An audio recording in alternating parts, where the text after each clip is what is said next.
lordship salvation. What I've been saying. Not only does the Lord need to be your shepherd, the shepherd needs to be your Lord, master, ruler, controller, supreme, and authority.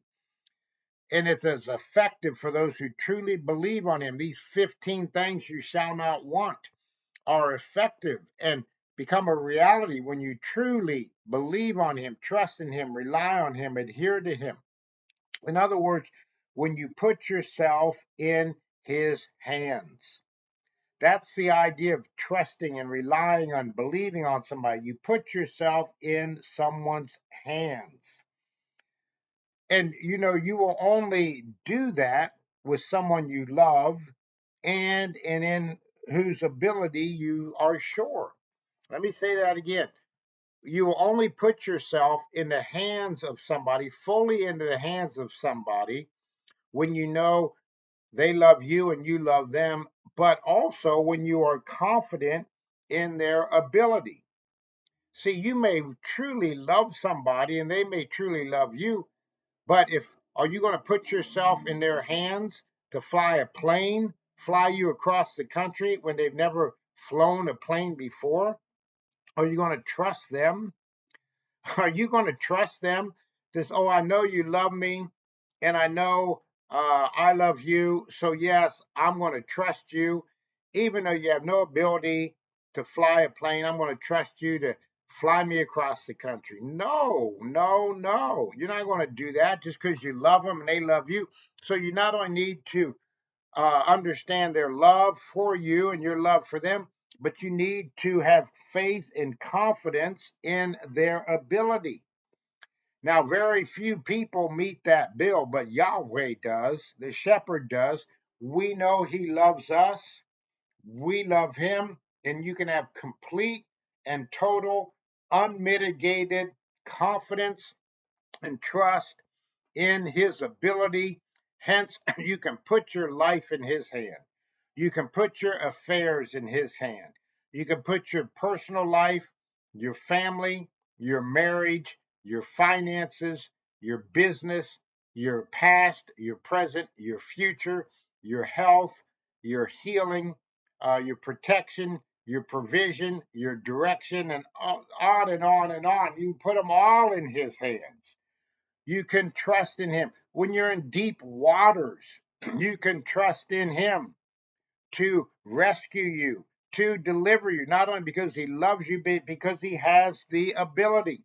See, a lot of people, they get in deep waters or troubled water and they drown because they struggle as they go down. Even though somebody's come to rescue them, they panic, they struggle, they flail, and the rescue workers tell them, "No, just relax. Let me take care of you. Let me cover you. Let me care for you. Let me rescue you." But many a person has struggled in fear and panic, lack of trust, and they've drowned and they've died as a result. And in the natural, so many people in life are that way. The shepherd is saying, "Let me take care of you. Let me uh, carry you. Let me rescue you." But because of wrong concepts of who God is, of fear, of thinking he's bad, of religious experiences and traditions of men, and all kinds of things, of pride, of selfishness, of sin, they won't put themselves in the shepherd's hand who's come to rescue them, deliver them, set them free, give them a whole new life. Oh, learn to put yourself in the shepherd's hand. See, this, I'll take it a step further. This only works, these 15 things in this 23rd Psalm and the other promises of God, only works not only for those who know his love and are confident in his ability, but appropriate the promises, appropriate the blessings. Paul told us you need to apprehend that for which you've been apprehended. You need to lay hold of that for which you've been laid hold of. See, did you know technically, legally, everybody in the world has been saved, and yet millions are dying and going to hell? How can that be when they've been saved? Well, Jesus died for them, shed his blood for them, paid the price for their sins, but it only does them any good if they appropriate and say, I call upon the name of the Lord and I'm saved. I confess with my mouth, Jesus is Lord. I believe in my heart, God raised him from the dead and I am saved. We've got to appropriate it. We've got to put ourselves in his hands. We need to truly believe on him, rely on him, trust in him, adhere to him. Unless he is my shepherd, then the rest of the psalm does not belong to me. Unless he is your shepherd, the rest of the psalm does not belong to you.